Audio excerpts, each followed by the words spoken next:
Ever get that feeling like some reports are trying so hard to sound official that they forget to actually say anything? Lots of buzzwords, very little substance, Absolutely. like a Michael Scott business plan. It's like they think complexity equals credibility, but they end up just confusing everyone. Well, that's exactly what we're diving into today. We've got the Department of Defense's strategy for countering unmanned systems. And let's just say it's giving off some serious Dunder Mifflin vibes. Wait, are you saying the Pentagon's plan for dealing with drones reads like something Michael Scott cooked up during a world's best boss coffee break? That's putting it mildly. We even have this hilarious op-ed that compares it to a Dunder Mifflin business plan gone wrong. Long on jargon, short on specifics. Just like Michael's PowerPoint presentations. Exactly. All right, I'm hooked. So what's the gist of this strategic masterpiece? Okay, so the DoD report lays out some core concerns. The rising threat of unmanned systems, from drones to autonomous weapons, and how they're changing warfare as we know it. They talk about understanding the threat, disrupting bad guys, defending U.S. interests, coming up with solutions quickly, basically prepping for a future where robots are fighting each other. But it's all delivered with this Michael Scott-esque flair for the dramatic and nonsensical. I can already see it. Michael standing in front of a whiteboard covered in poorly drawn diagrams of drones and tanks declaring, "We're going to fight fire with fire," or drones with better drones. Oh, totally. And just wait till you hear how they break down their strategic ways to counter these unmanned systems. It's like each department in Dunder Mifflin suddenly got tasked with military strategy, and they're all competing for attention and resources. Okay, walk me through this Dunder Mifflin meets the Pentagon scenario. All right, so first up we have deepen our understanding and awareness of unmanned systems, trends, and threats. This is classic Michael Scott trying to sound intellectual, right? Lots of big words, very little actual insight. That's totally Dwight trying to impress Michael with his knowledge of military jargon. Exactly. And you just know there's a PowerPoint slide somewhere with a giant question mark and a clipper drone that looks like it was drawn in Microsoft Paint. And probably animated to fly across the screen while Danger Zone plays in the background. Oh, absolutely. Now, remember how Michael always loved a good competition? Well, that seems to be the theme here. Oh, this is going to be good. So who's up next in the Dunder Mifflin military games? Well, next we've got disrupt and degrade unmanned systems threat networks. This is totally the accounting department trying to sound tough, like they're some kind of elite strike force. I can just picture Angela with a laser pointer outlining her plan to take down enemy drones with a carefully calculated spreadsheet. Let's be real, that's probably Oscar. He's the only one who understands military strategy enough to actually disrupt anything. You're right. I can already hear him explaining it with that dry wit of his.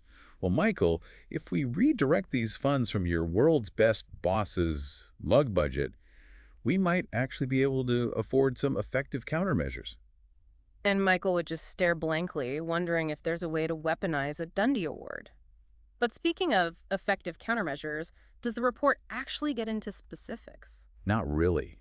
It mentions needing to develop a comprehensive approach and leveraging existing capabilities, but it's all very vague.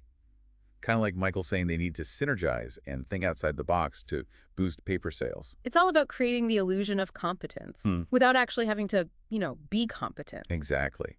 And it's all delivered with this air of self-importance, like they're revealing some top-secret military strategy when it's really just a bunch of meaningless buzzwords strung together. I bet Michael would totally try to claim credit for inventing some new drone fighting technology, even if he just saw it on a late-night infomercial. Oh, 100%. And he's probably named it something ridiculous like the Scott Neator or Threat Level Midnight 2.0. Yeah. But let's move on to our next contender in this battle for military supremacy, shall we? Hit me with it. Who else is vying for Michael's attention? Next up is Defend Against Unmanned Systems, Threats to U.S. Interests. This one screams warehouse crew ready to take matters into their own hands. I can practically see Daryl rolling his eyes and saying, just give me a forklift and a net, I'll take care of those drones. That's so spot on. It's the classic, we don't need fancy technology, we'll do it the old-fashioned way approach. I bet Michael would love that. Less thinking, more action. Exactly. And it plays right into his need to be the hero. He'd probably picture himself standing on the roof of Dunder Mifflin, bravely fending off a drone attack with a stapler gun. While yelling, "This is for Scranton." Oh, without a doubt. And the whole thing would be filmed for a safety training video that ends up being more of a Michael Scott highlight reel. Which would then inevitably be leaked to YouTube and go viral. Naturally. But let's not forget about the unsung heroes of Dunder Mifflin, the ones who actually keep the place running, the accountants. They come in with deliver solutions with greater speed, adaptability, and scale, which basically translates to give us more money and let us figure it out. This has Kevin written all over it. He probably just wants to make sure there's enough petty cash for his famous chili recipe. Oh, definitely. And, Yeah. Michael would try to take credit for Kevin's ideas, even if they're completely nonsensical. It's the classic Michael Scott move. Yeah. Take someone else's hard work and slap his name on it. And act surprised when it all falls apart. But speaking of things falling apart, we still haven't tackled the grand finale of this DoD strategy. What's the final strategic way they've cooked up? All right, brace yourself for this one. It's develop and design the future joint force for unmanned systems-driven ways of war. I'm pretty sure they just threw all the leftover buzzwords in a hat and pulled them out at random. This sounds like a classic Michael Scott brainstorming session gone wrong. Everyone's just shouting out random ideas, trying to sound important, and nothing actually makes sense. It's like they locked Michael, Dwight, and Andy in a room with a whiteboard and a case of energy drinks and said, come up with a plan to win the future of warfare. And the result is a jumbled mess of military jargon and nonsensical pronouncements that sounds impressive, but means absolutely nothing. It's the ultimate fake it till you make it strategy, and it's pure Michael Scott. I can practically see him presenting this to David Wallace, trying to explain how Dunder Mifflin is going to become a leader in whatever this is supposed to be. And David would just be sitting there nodding politely while internally screaming, what the hell is he talking about? This is gold. All right, so we've got the DoD channeling their inner Michael Scott, complete with vague pronouncements, nonsensical buzzwords, and a healthy dose of self-aggrandizement. But what's the real takeaway here? Is there any substance beneath the surface of this strategic masterpiece? That's what we'll be diving into next.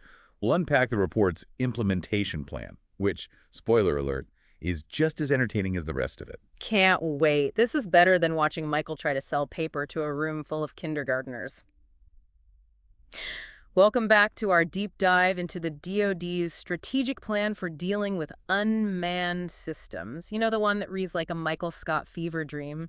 We're talking jargon overload, vague pronouncements, and a whole lot of self-importance. It's like the Pentagon took a page from Michael Scott's playbook on how to sound impressive without actually saying anything. I'm still trying to wrap my head around this whole Dunder Mifflin meets the military vibe. So they've laid out these strategic ways to counter drones and autonomous weapons. But where's the actual plan? That's the million-dollar question. And the implementation section of the report is where things get really interesting. Or should I say, even more Michael Scott-esque. Okay, let's hear it. How does the DoD plan to actually put these vague ideas into action? Well, they start by talking about working with interagency partners and Congress to align authorities and resources. But it's all very vague. Like Michael saying he's going to leverage synergies and circle back with corporate to get more resources for Dunder Mifflin. You know, he has no idea what he's talking about. Right. And everyone else is just trying to avoid making eye contact. Exactly. It's the classic Michael Scott move. Throw around a bunch of buzzwords and hope no one notices that you don't actually have a plan. But what's interesting here is that they're acknowledging the need for collaboration. Even Michael Scott, in his own chaotic way, understood that he couldn't run Dunder Mifflin alone. He needed his team, even if they were just as clueless as he was. You're right. Even Michael had his moments of accidental brilliance. And maybe, just maybe, there's some strategic thinking buried beneath all this DoD jargon. But then they go on to talk about fully incorporating allies and partners into their efforts. Oh, right. And remember that report on the rising Iranian drone market in Latin America? Oh, yeah, the one where they're basically setting up shop right in America's backyard.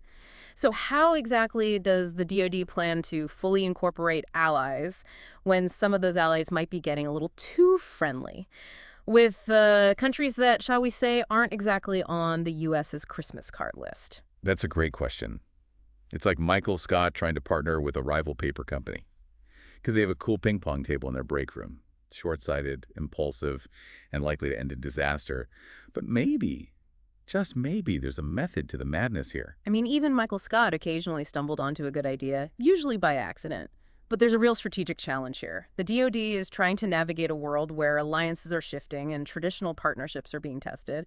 And it's not easy. It would be like Michael trying to manage a merger between Dunder Mifflin and, I don't know, Vance Refrigeration. Complete chaos. I can just imagine the awkward team-building exercises and the endless stream of miscommunications. And yet, amidst all the absurdity, there's a glimmer of strategic thinking.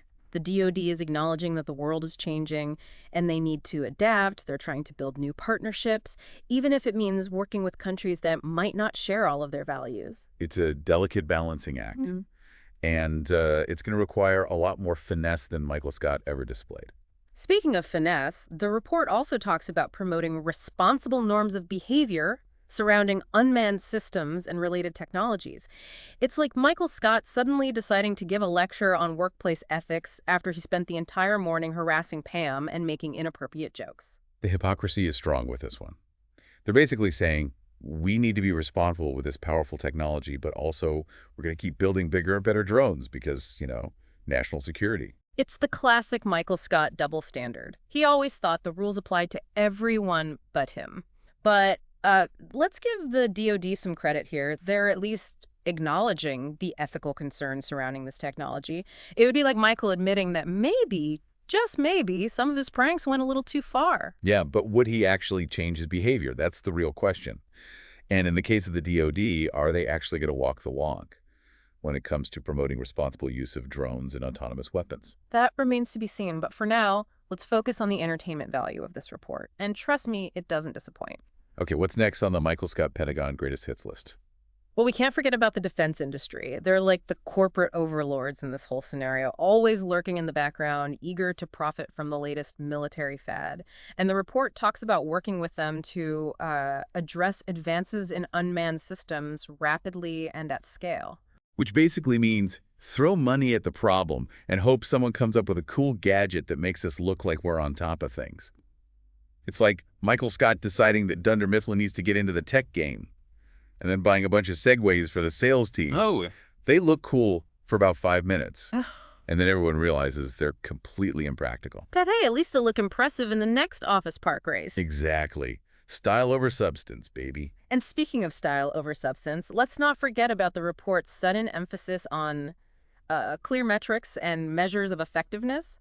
After all those vague pronouncements and Michael Scott-level rambling, they're suddenly concerned about accountability. It's like Michael Scott suddenly deciding that he needs to track sales figures after months of ignoring them and focusing on things like team-building exercises that involve parkour and improv comedy. And you know those metrics are going to be just as nonsensical as the rest of the report. I bet the Air Force is tracking how many acronyms they can invent per page. The Navy is measuring how many times they can say maritime domain awareness in a single briefing. And the Marines are just counting the number of push-ups they can do while singing the Marine Corps hymn. I'm pretty sure the Army's metric is how many PowerPoint slides can we fit into a single presentation. And they probably have a bonus for anyone who can use the word synergy, unironically. Oh, absolutely. But amidst all the Michael Scott-level absurdity, there's a glimmer of hope. The report does acknowledge that this technology is rapidly evolving and that they need to be flexible and adaptable in their approach. It's like Michael Scott finally realizing that online paper sales are a legitimate threat to Dunder Mifflin. He might still be clueless about how to handle it, but at least he's acknowledging the problem. So while we're having a good chuckle at the report's expense, it's important to remember that there's a serious message buried under all that jargon. The rise of unmanned systems is a game changer, and it's something we need to be prepared for. And maybe, just maybe, the DoD will actually learn from their mistakes and develop a more coherent strategy for dealing with this complex and rapidly evolving challenge. But for now, we're just going to enjoy the ride and see what other Michael Scott-isms they throw our way. Stay tuned for Part 3, where we'll delve into the report's concluding thoughts and try to make sense of it all. Or at least we'll try to have a good laugh along the way. Welcome back to the final part of our deep dive into the DoD's strategy for countering unmanned systems. We've laughed, we've cringed, we've questioned if the Pentagon accidentally hired Michael Scott as their chief strategist. It's been a wild ride through the world of military jargon, vague pronouncements. And a whole lot of "that's what she said" moments. Oh, yeah. But all joking aside, this report does raise some serious questions. about how we're going to deal with the rise of drones and autonomous weapons. So for this last part, let's put on our serious hats for a minute and try to extract some actual insights from this Michael Scott-esque masterpiece. Right. Let's see if we can find a kernel of wisdom amidst all the chaos. What's the DoD's final word on this whole unmanned systems situation? Well, the report ends with a rather sobering acknowledgement. Okay. They say, the rapidly evolving nature of the threats posed by adversary use of unmanned systems means that the department will need to continually reassess our efforts. Hmm. In other words, they know they don't have all the answers, and they're prepared to adapt as the situation changes. That's actually a pretty mature response, even if it is buried under a mountain of buzzwords. Right. It's like Michael Scott finally admitting that maybe, just maybe, selling paper isn't as simple as it used to be.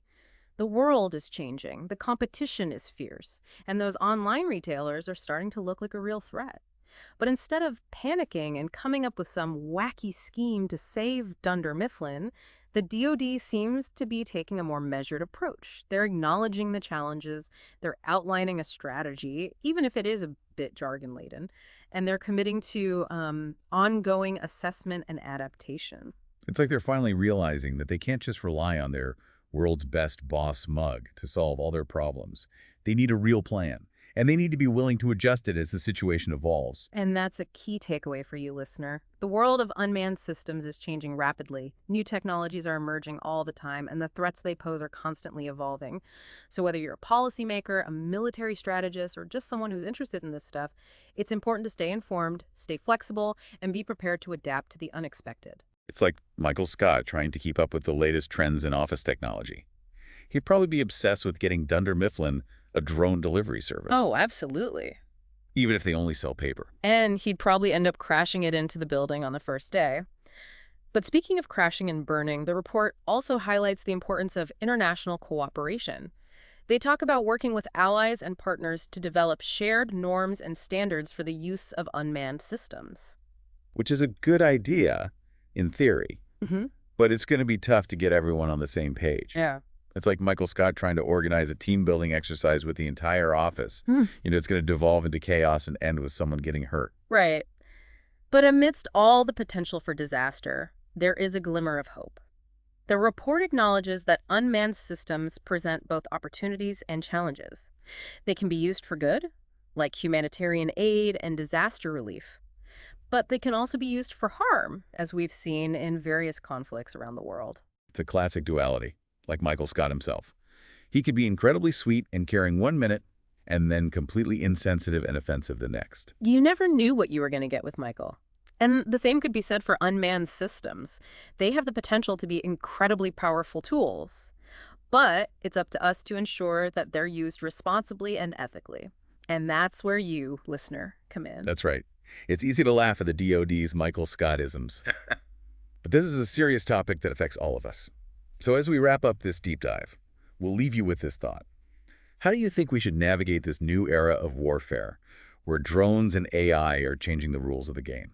It's a question that's going to keep policymakers, ethicists, and military strategists up at night for years to come. And who knows, maybe somewhere out there, in a Dunder Mifflin-esque office filled with misfits and eccentrics, someone will stumble upon a brilliant solution. Until then, we'll just have to keep our fingers crossed and hope that Michael Scott doesn't accidentally launch a drone strike on Scranton.